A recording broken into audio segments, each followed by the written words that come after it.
तो कैसे हैं आप लोग? आई होप आप सब अच्छे होंगे। इस वीडियो में हम लोग क्लास 8 इतिहास का अध्याय 9 पढ़ने वाले हैं, जिसका नाम है महिलाओं की स्थिति एवं सुधार। तो इस वीडियो में हम लोग इस अध्याय का पूरा के पूरा प्रश्न उत्तर हल करेंगे। तो चलिए बिना समय गवाए वीडियो को स्टार्ट करते हैं। देखते हैं कि अभ्यास का क्या क्या प्रश्न दिया हुआ है। तो ये रहा अभ्यास का प्रश्न। पहला सवाल, सही विकल्प को चुनें। स्त्रियों की असमानता की स्थिति पर पहली बार किसके द्वारा प्रश्न चिन्ह लगाया गया? ठीक है, प्रश्न चिन्ह लगाया गया कि ये स्त्रियों में ना इतना असमानता क्यों है। पहली बार कौन सवाल उठा है? तो उठाया गया अंग्रेजों के द्वारा।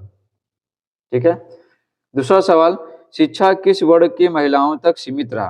तो ये मध्यम वर्ग की महिलाओं तक सीमित रहा। कानून के द्वारा सती प्रथा का अंत कब हुआ? तो ये हुआ सती प्रथा का अंत 1829 में। कब हुआ? 1829 में।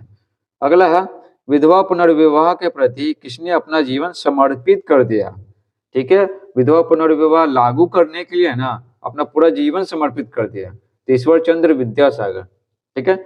बाल विवाह निषेध अधिनियम किस वर्ष पारित हुआ? तो बाल विवाह निषेध अधिनियम 1929 में पारित हुआ। ठीक है। आइए अब पढ़ेंगे क्वेश्चन आंसर। आइए विचार करें आप। पहला है, महिलाओं में असमानता की स्थिति मुख्यतः किन कारणों से थी? तो देखिए उत्तर लिखेंगे, महिलाओं में असमानता की स्थिति के कई कारण थे। एक कारण नहीं था, कई कारण था। जैसे बहुविवाह, सती प्रथा, विधवा पुनर्विवाह न होने की प्रथा, बाल विवाह, अशिक्षा आदि। ठीक है। पर्दा प्रथा के कारण स्कूल जाने का सवाल ही नहीं था, जिसके कारण महिलाएं अशिक्षित थीं। ठीक है। इस तरह धर्म और संस्कृति के नाम पर महिलाओं के साथ भेदभाव किया जाता था, उन्हें शिक्षा से वंचित रखा जाता था। तो देखिए महिलाओं में अशिक्षा जो है ना उसके कई कारण हैं। तो बहुत सारा जो रीति रिवाज था ना, जैसे बहुविवाह, जो पुरुष है ना वो कई सारे विवाह कर लेते थे। ठीक है। तो उतना ध्यान नहीं दिया जाता था पत्नी पे।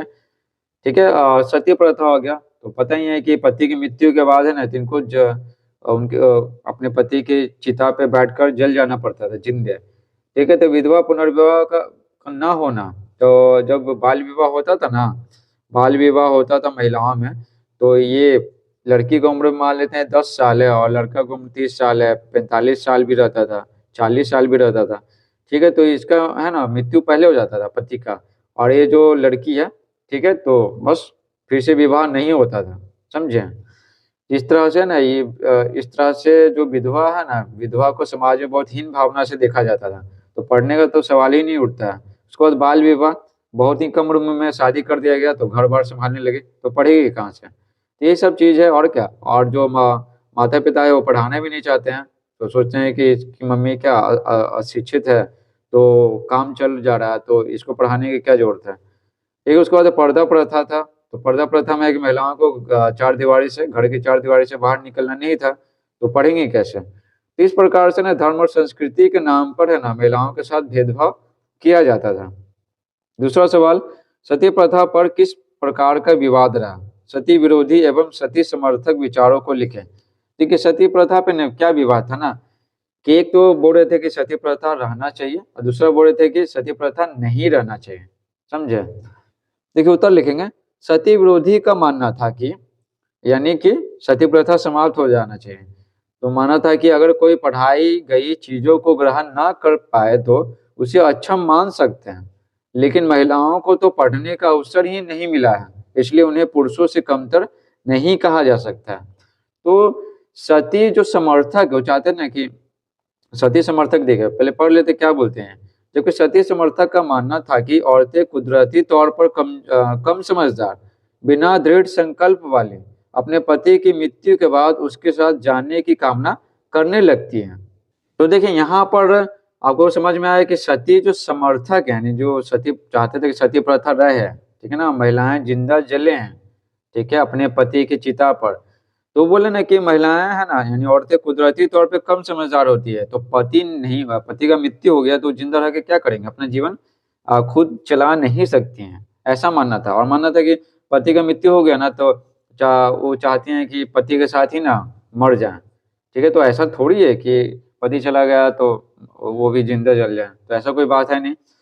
और सती विरोधी का मानना था कि नहीं, वो कुदरती तौर पे कमजोर नहीं होती हैं, सती विरोधी का मानना था, क्योंकि उनका मानना था ना कि उनको पढ़ाई नहीं गया तो पता कैसे चलेगा कि पता कैसे चलेगा वो समझदार है कि नहीं है। उनको काम करने का मौका ही नहीं मिला बाहर जाके, ठीक है, ऑफिस में काम करेंगे, शासन संभालेंगे, तब ना अपना अंदर का टैलेंट दिखाएंगे। तो टैलेंट दिखाने का मौका ही नहीं मिला और पढ़ने का अवसर ही नहीं मिला, तो हम कैसे कह सकते हैं कि वो पुरुषों से कमतर है। ठीक है, देखिए तीसरा सवाल देखिए, राजा राम मोहन राय के द्वारा महिलाओं से संबंधित किस समस्या के खिलाफ आवाज उठाया गया। तो राजा राम मोहन राय है ना, ये सती प्रथा को अंत करवाए थे।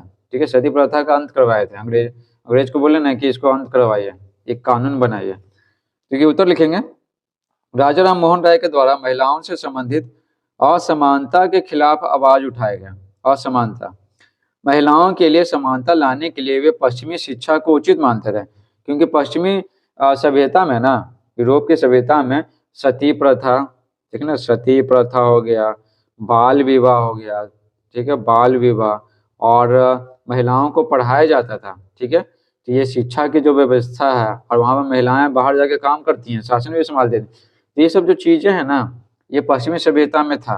ठीक है, ये पश्चिमी सभ्यता यानी सती प्रथा नहीं था, बाल विवाह नहीं था, और शिक्षा की व्यवस्था था। तो ये सब सोचे ना कि राजा राम मोहन राय की अगर ये पश्चिमी सभ्यता या पश्चिमी शिक्षा पढ़ाया जाएगा ना, तो यहाँ पर साइंस की बातें पता चलेगी, विज्ञान की बातें पता चलेगी, तो लोग सती प्रथा को तो ऐसे ही नकार देंगे।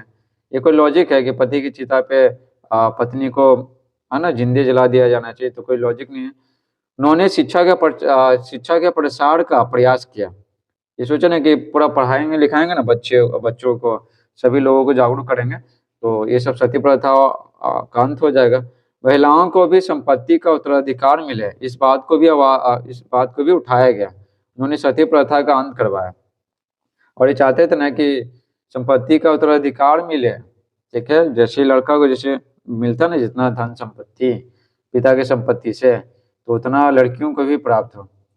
चौथा सवाल, ईश्वर चंद्र विद्यासागर के महिला सुधार में योगदानों की चर्चा करें। उत्तर लिखेंगे, ईश्वर चंद्र विद्यासागर के नेतृत्व में विधवा विवाह के पक्ष में आंदोलन चलाया गया। तो ईश्वर चंद्र विद्यासागर विधवा विवाह यानी विधवा पुनर्विवाह के पक्ष में थे। उनका मानना था कि अगर पति का मृत्यु हो गया तो उनको भी अधिकार मिलना चाहिए, ठीक है, कि दोबारा शादी करने का, जिस तरह से पुरुषों का अधिकार मिला हुआ। ठीक है, पत्नी की मृत्यु के बाद पुरुष लोग क्या करते हैं, फिर से शादी कर लेते हैं ना, तो ये हुआ पुनर्विवाह। ठीक है, पुनर्विवाह कर सकते हैं, पुरुष कर सकते हैं, लेकिन महिला नहीं कर सकती। तो ऐसा क्यों? तो यही बोले ईश्वर चंद्र विद्यासागर।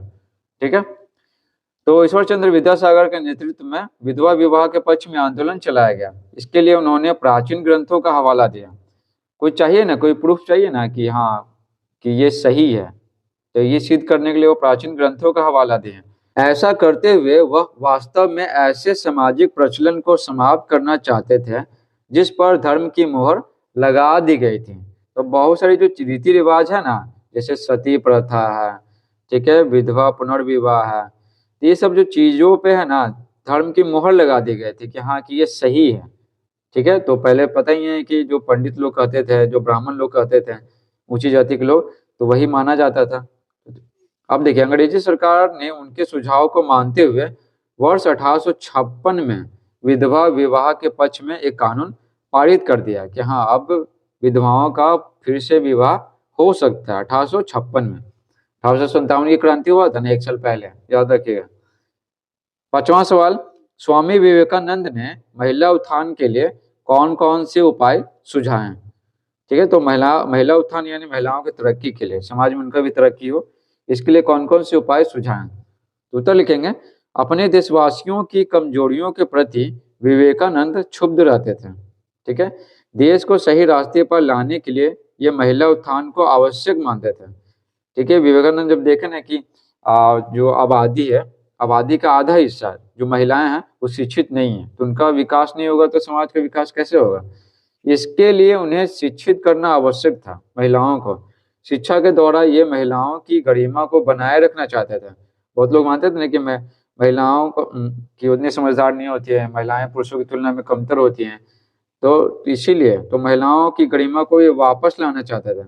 उनका मानना था कि इस कार्य से भारतीय संस्कृति का आदर पश्चिमी जगत में स्थापित हो सकता है, जो पश्चिमी सभ्यता के लोग हैं ना, वो सोचते थे कि अरे यहाँ पर 50% तो महिला है, ठीक है, मान लेते हैं 50% मान लेते हैं, तो ये अशिक्षित है, ठीक है, अशिक्षित है। उसके बाद बहुत सारे पुरुष भी तो होंगे जो जिनको पढ़ाई में मन नहीं लगता होगा, या किसी कारणवश गरीबी से या कोई भी कारणवश से पढ़े नहीं है, ठीक है। तो यहाँ पर अशिक्षा बहुत ज़्यादा था, ठीक है। तो ये पश्चिमी सभ्यता के लोग हैं ना, बहुत हीन भावना से देखते थे कि ये भारतीय लोग बहुत ही अशिक्षित है, इनको ज्ञान विज्ञान का कुछ ज्ञान ही नहीं है, समझे। ये स्वामी विवेकानंद चाहते थे ना कि महिलाएं पढ़ लेगी तो महिलाओं की गरिमा बढ़ेगा, और महिलाएं पढ़ेगी तो तरक्की करेंगे, तो समाज तरक्की करेगा, और पश्चिमी जगत में ना, पश्चिमी जगत में भारतीय संस्कृति का आदर होगा कि हाँ, यहाँ महिलाओं को भी पढ़ाया जाता है, कोई भेदभाव नहीं होता है। अब देखिए, आइए करके देखें, महिलाओं में साक्षरता बढ़ाने के लिए आपके विचार से क्या प्रयास किए जाने चाहिए, वर्ग में सहपाठियों से चर्चा करें। तो बिहार सरकार के द्वारा ना बहुत सारी योजनाएं चलाई जा रही हैं लड़कियों के लिए। जैसे 10th में पास करेंगे तो 15,000 की मत 1,000 होता, ठीक है, और इंटर में पास करेंगे तो 25,000, ग्रेजुएशन में पास करेंगे तो 50,000, ठीक है। उसके बाद है कि ड्रेस दिया जा रहा है, ठीक है। उसके बाद है CHOLR स्कॉलरशिप दिया जा रहा है, ठीक है। पैड या नैपकिन बोलिए, उसके पैसा दिया जा रहा है, ठीक है। तो आयरन की गोलियां दिया जा रहा है, तो ये सब ठीक है, ये सब उत्साहित करने के लिए साइकिल दिया जा रहा है। शुरुआत में सिर्फ लड़कियों को साइकिल दिया जाता था, ठीक है, तो फिर लड़कों को भी मिलने लगा, ठीक है, वो बोले कि हमको भी चाहिए था। तो ये सब चीज़ें हैं, तो बहुत सारी चीज़ें हैं तो महिलाओं के लिए किया जा रहा है, ठीक है, ताकि उनके माता पिता है ना, पैसे के लोभ से ही सही लड़कियों को स्कूल में पढ़ने के लिए भेजें। दूसरा देखिए, महिला उत्थान के लिए चलाए जाने वाले सरकारी कार्यक्रमों की जानकारी एकत्र कर उसकी एक सूची बनाएं। तो आप बना लीजिएगा, तो आपको क्या क्या सुविधाएं मिलता है, या फिर आपकी दीदी को या बहन को, ठीक है, छोटी बहन को क्या क्या सुविधाएं मिलता है सरकारी, ठीक है ना, सरकार के द्वारा या सरकारी विद्यालय के द्वारा, तो आप लिख लीजिएगा, ठीक है। तो इस प्रकार से पूरा चैप्टर समाप्त होता है। आई होप आपको ये वीडियो पसंद आया होगा। अगर पसंद आया तो वीडियो को लाइक करें, चैनल पर नया है तो चैनल को सब्सक्राइब करें। Thanks for watching.